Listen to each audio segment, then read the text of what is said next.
Kabanlag na ito ulit ako sa Teteato. Ayan po. Ayan po. Bahay. Ayan bahay po tinutuluyan ko.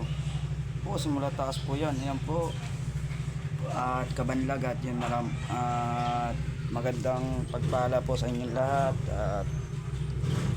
At isang pong panalangin para sa inyo po. Binabati ko po sa lahat ng tao dyan. Sana po kamusta po kayo. Mamaya po, konting panalangin po para sa ating po kaligtasan kasi ang mundo natin gumugunaw na.